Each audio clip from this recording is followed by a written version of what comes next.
Hey guys, welcome back to my channel via Glow. If you're new here, my name is Gloria and I'm a full-time reseller on multiple different apps and I resell clothes and shit. So in today's video, I'm going to be going over my December recap.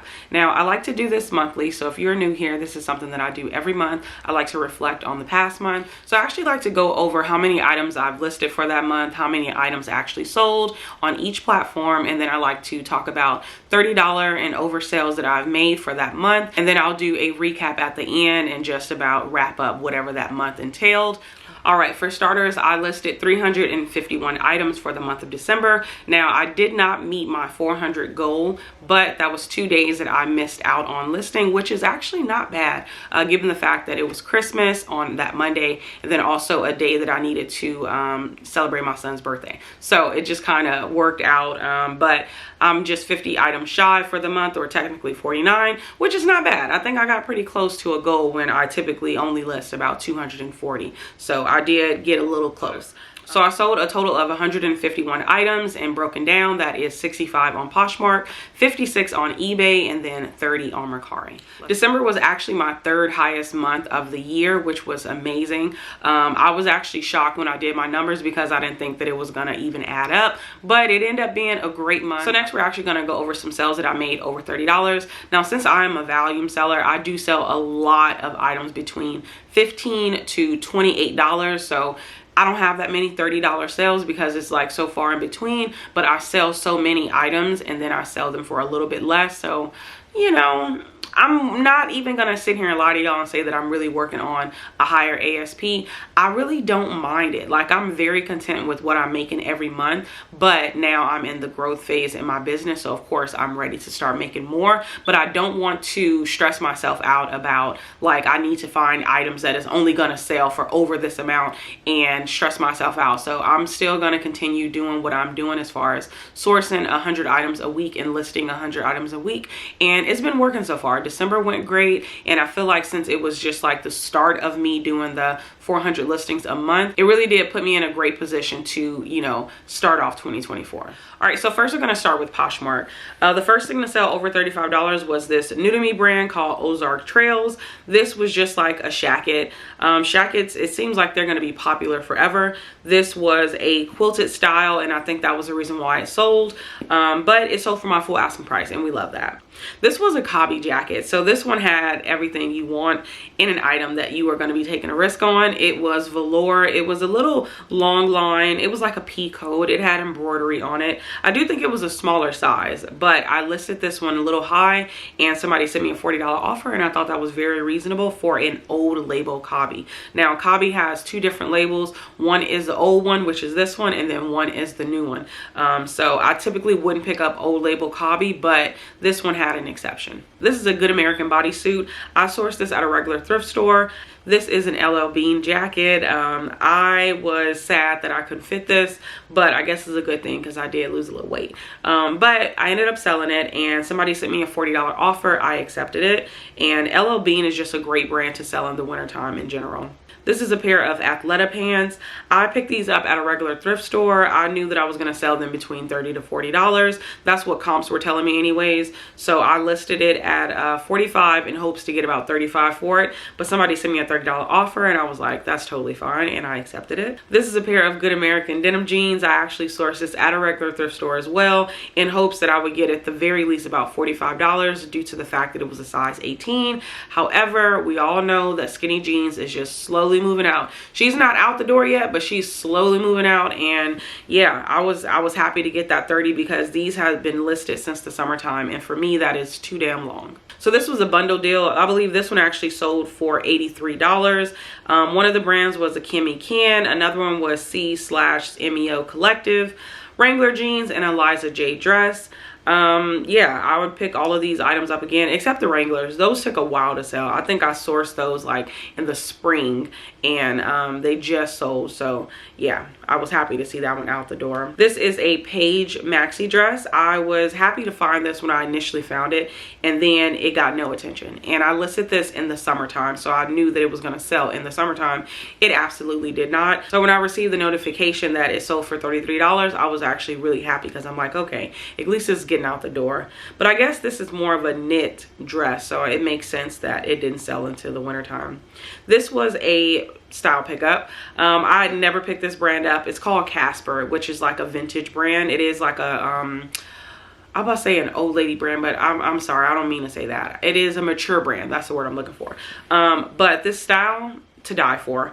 I priced this accordingly. I made sure to not list it that high, and I just knew that this style would do well, and it did. It performed really well, and it sold for my full asking price. This is another bundle. I believe this one sold for $105. It is a Ted Baker blazer, an English factory jacket, Uniqlo sweatpants, Levi's 94 baggy jeans, and then this kicky like jumper onesie situation.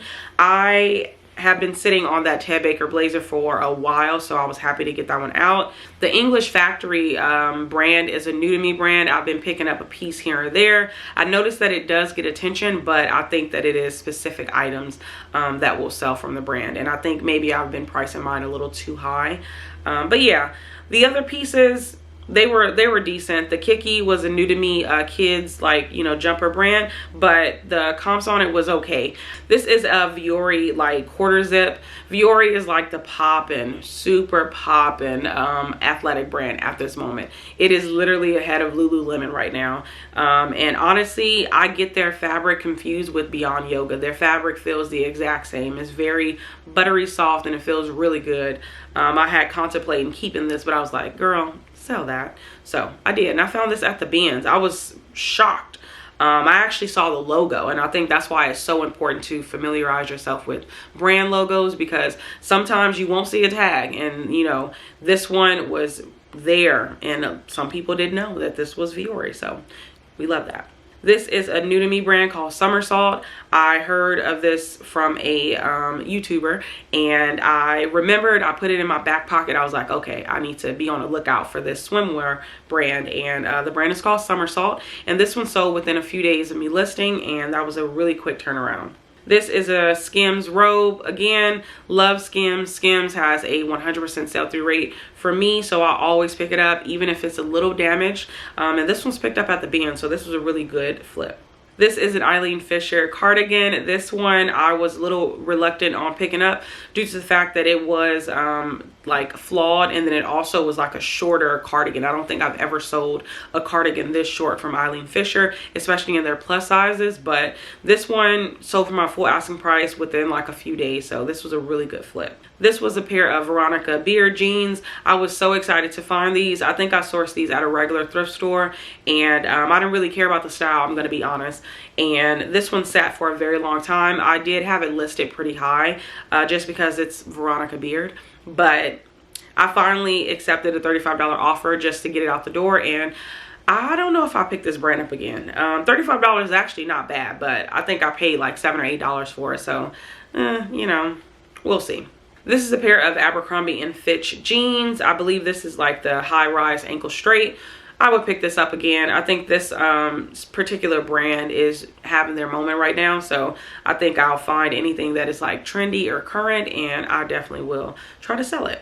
So this is actually Madewell denim jeans. These were their plus size, so I knew that I had to pick these up, even though they were skinny. So like I was telling y'all before, skinny is out the door, but she ain't gone yet, okay? But these were size 33, so these sold on an offer to likers. They accepted it, and I was happy with that turnaround, especially since I found it at the bins. This was a new to me brand called Big Bud Press, I want to say.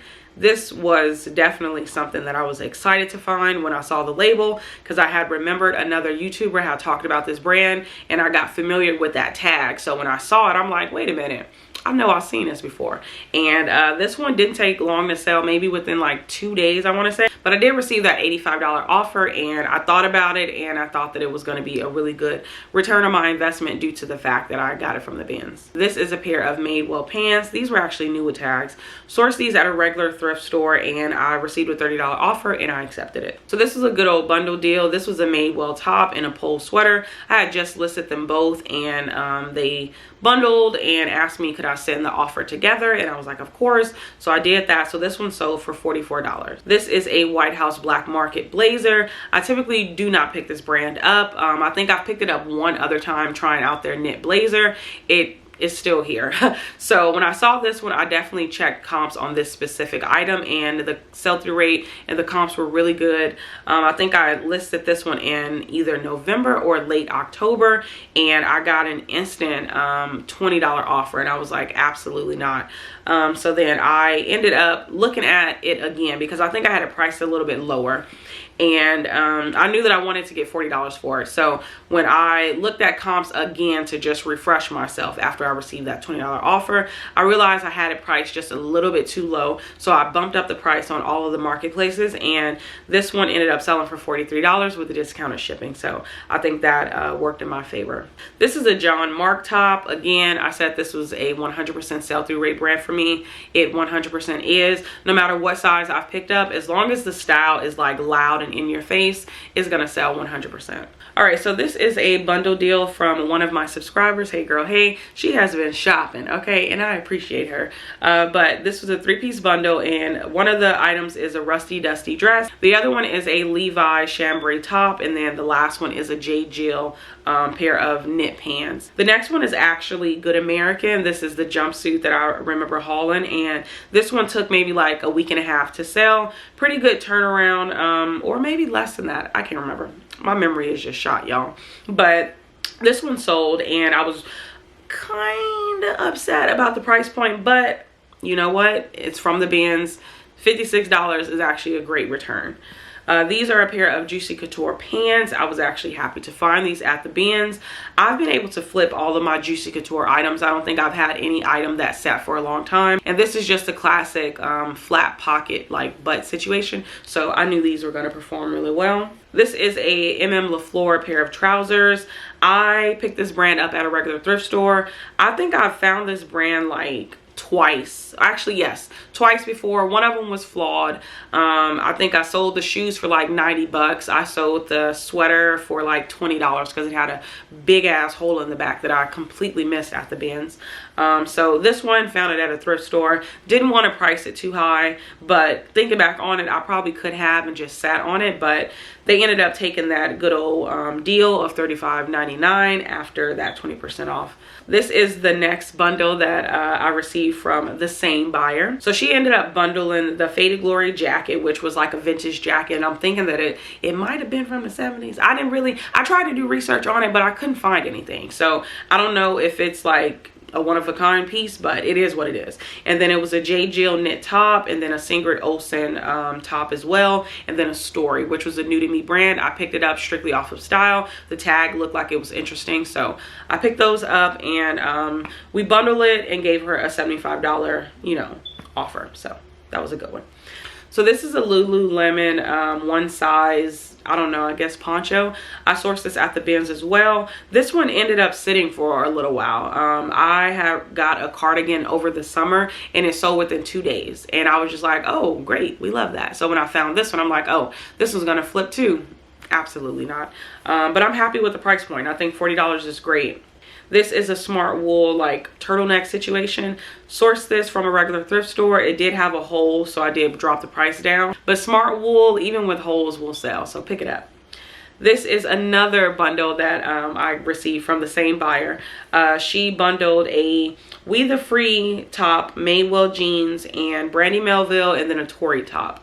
Torrid top, and we got it out the door for $60. So today we kind of had like a conversation. She was saying, I'm sorry that I, you know, keep buying stuff, but you have great items. I'm like, girl, you don't even know, like, you were keeping me afloat on eBay. I didn't even realize until like looking back and taken the screenshots of everything that she purchased 3 times for me this month.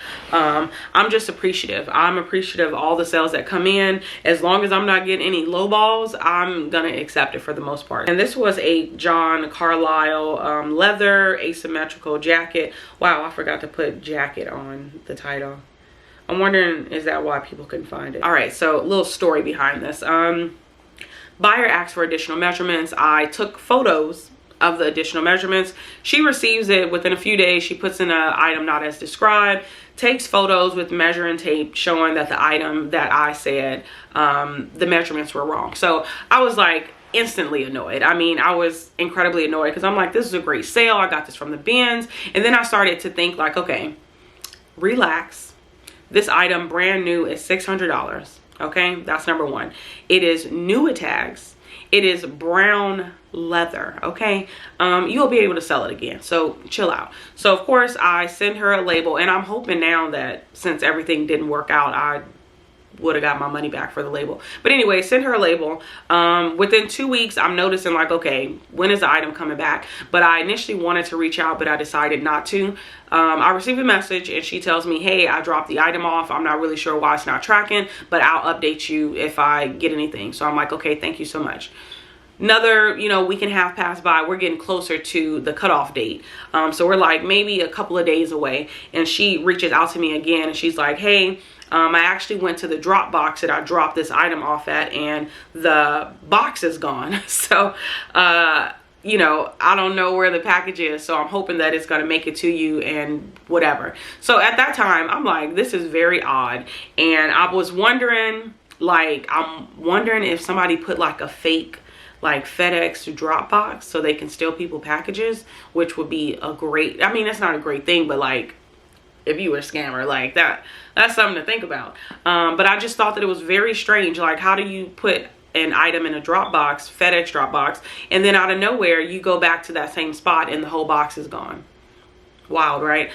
So I ended up getting my money released to me because it had already passed the date and then it was closed out. So that was a random sale there. So I feel bad for her. She hasn't reached back out to me because either she lied, and I'm taking her word that everything happened the way that it did, but she's out of money and she's out of the item. So bless her heart. But that's why it's important to get receipts, and I'm saying that, but I don't get receipts. But if I'm mailing something back, it's probably best to get a receipt if you don't really trust your post office, but I trust mine. All right, so this one is a Giorgio Armani blazer. Now y'all, I bet you thinking like, why did you cheap sell that?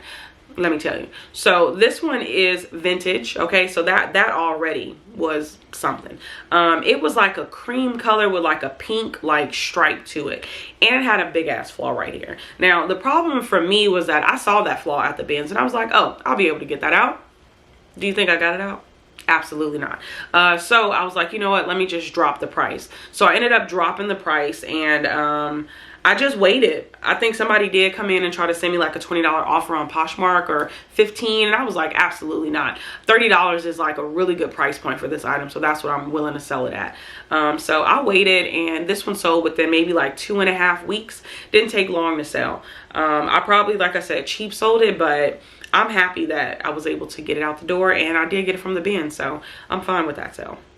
And the last thing to sell on eBay was this 𝕎𝔼𝔼𝕂'𝕊 bugs insect top. Again, novelty prints are great prints to pick up. We all see the stripes, we see the vertical stripes, like, give it a rest. Like, insects, you can't beat that. So this person got a really good deal. I think it actually sold for $33, which was a offer that I sent them. This is a Chico's jacket. I was really happy to find this just because this was like a one-of-a-kind piece, and it performed really well. My full asking price. I know that a lot of people kind of like be side-eyeing Chico's and stuff, but I do think when you pick up like a quality piece in a good size, you could get some money for it. This is a Susan Bristol's knit sweater. Actually sources at a regular thrift store, and I knew that I was going to hold out for a good price point. Ideally, I wanted to make $45. That's why I priced it so high. But I say, you know what? Let's just get a sale. And again, I think somebody sent me a lowball offer on Poshmark, and absolutely not. That's one thing I can say I like about Mercari, is that the offer price is locked, so you can't send more than 25% off. But yeah, so this one sold for $36. They sent me an offer. I went back and forth because I'm like, okay, this is getting attention on all platforms, but I've had this for a few months now, so let's get it out the door in the season, and you know, it is what it is. So she did tell me that she wanted to wear this for Christmas, so could I get it out immediately? And I was like, of course. So this was a rare vintage Disney button-up shirt. I'll be honest with y'all, when I Google lens things and I see somebody put like rare or limited edition, I don't fact check. I just assume like, okay, they know what they're talking about, so let me put it in my title as well. So I put the exact same thing. Mine was a lot less than what they priced theirs at. I think they priced theirs at like $60 or $70. Mine was a 3XL. It was flawed. It did have like discoloration on the shoulder and the back, which is probably normal for any type of like resort or vacation wear. And they came in and bought it for my full asking price. I was actually looking to get about $30 for this, but they paid for my full asking price, and I was like, we love to see it. This is a Dallas Cowboys sweatshirt. This one sold for my full asking price, so we love that.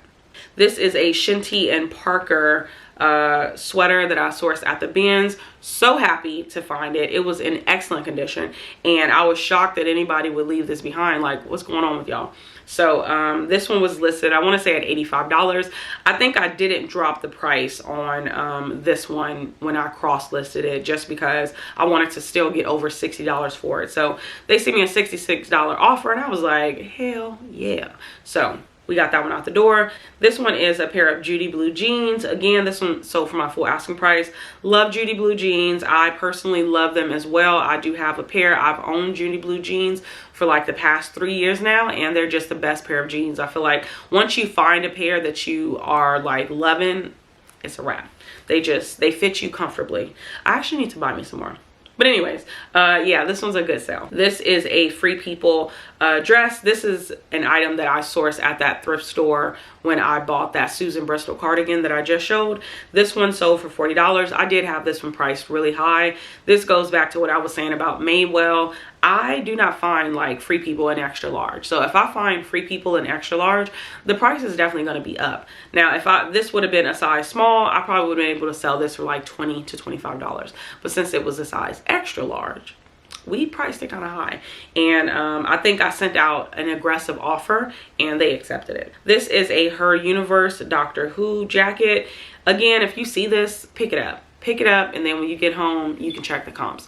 The comps are really good. I think if you have like the whole matching suit, maybe it'll do a lot better, but I just had the jacket, and this one did amazing. So for my full asking price, and looking back on it, I would still sell it for $72. Like, I'm not even going to be greedy, because this was a Ben's pickup, and then it was a one-off. Like, I would have never picked this up had it been a great day at the Ben's. I wouldn't have even thought about it, but it was such a terrible day that day, and I was just like, you know what, let me pick this up. And I checked comps, and I was like, oh, this was actually a really good pickup. All right, so this is a Hudson pair of like corduroy pants.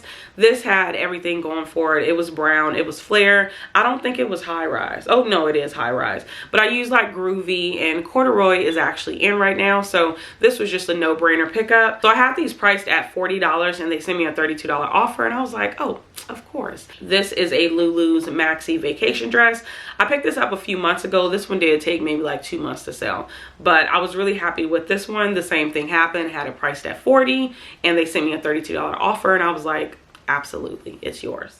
All right, so those are my sales over $30 for the month of December. Now I want to talk about some things that I have possibly changed and didn't change for the month of December to try to warrant more sales. Now first, Poshmark. I've been running a 25% off with discounted shipping offer to likers since August. And honestly, y'all, this has probably been the best thing that I could have done, because that means that I don't have to tweak it every single month. I feel like prior to August and prior to just doing this, I would like tweak it to 10%, and then, you know, a higher shipping discount, then tweak it to 15%, and then a lower, like I was messing with it, okay? But I figured out that 25% off with discounted shipping, and then I send them an offer within 2 minutes of them liking the item is the best way to go. So we are running on what, almost 6 months now doing the same thing, and it's been working. So Poshmark has been very steady. Now, oddly enough, the number is very low. So 65 items sold is very low than what is typically compared to, which is like at least 80 to 100 that I sell a month on that platform. And then as far as eBay, I did decide to run a end of month sale. Now, I hate running sales. Ever since November, I said I'm not running sales anymore. And honestly, y'all, I've been noticing like the steady flow on eBay, and like right now I feel like I'm stuck. So I'm stuck at making between 50 to 70 sales a month on that platform only. And I really wanted to get up there with Poshmark, where I'm making at least about 100 sales per month. And I feel like I really need to work on some things so I can reach that goal. But for the most part, I just ran that sale, and honestly, it didn't make much of a difference. If anything, I made a lot less sales because I think I've been averaging about 65 sales on eBay a month. And this one dropped down, but the price point actually went up. But seeing as how my number went up and then the sales went down, I do think it is simply because I am sending a set discount to everybody. So 15% is where I lock everything at. So if you are somebody that has liked anything in my closet, or you've seen hauls, you like anything, eBay is probably the best bet. But I've also decided that I'm going to even cap those on eBay as well, because I do think that when I price my items on eBay, that is like the amount that I want for the item. So that is my bare bottom bones. So when I do send that 15% off, it's more so to just get rid of, you know, 38 send offers to likers situation. That's not even because I want to send the offer. It's truly because I hate seeing that notification or just like that number when I open up the app. Now I can stop looking at the app and then I'll never send any offers, but it's kind of like that last little push to get somebody to buy something. So 15% is where I cap it off. And honestly, the way that I've been going with Poshmark and how Poshmark has been working with the 25% off, I think that's where I'm going to stay at with eBay. So I'll probably run a either summer clearance and then run an end of year sale. So I'll probably just run 2 sales a year on eBay. But for the most part, I'm pretty content with what I've been pricing my items. I have thought about opening it up to offers to likers, but then I'd have to go in and change all of my prices. And I don't want to do that. And I feel like I don't like to play that game. So if Poshmark had it to where I was able to do the same thing, I would do the exact same thing. And then lastly, for Mercari, Mercari jumped up. So y'all saw in November, I only made 15 sales. I made 30 this month, which is actually what I used to make prior to Mercari like declining for me in April. So what ended up happening this month, I truly think at this point, is I stopped importing the item from Poshmark and just leaving the price at that price, because initially on Poshmark, of course, I have bumped up my price a little bit, but not too much. It's still at a buy it now price. So when I send it to Mercari, I actually drop the price by 10 to 20%, depending on what the item is. And I think that's been helping. But then I also have to take into account that Mercari did send out like coupons. So I don't know if that was a reason why I made more sales or what, but we'll see in January. But so far, Mercari is okay right now. It's definitely a lot busier, if that's even the right word, than it was in the beginning of December. So we'll actually see. I'm excited to see what January recap for Mercari is going to be, just so I can know, was this just like a one-off because they sent out coupons and that is why my numbers jumped up, or was it strictly because I started to bring down the price a little bit to make room for them sending me a you know, reasonable offer. But yeah, y'all, that is all that I have. Please go ahead and like this video, and you might as well subscribe if you made it this far, because clearly you like my channel, because why would you be here this long?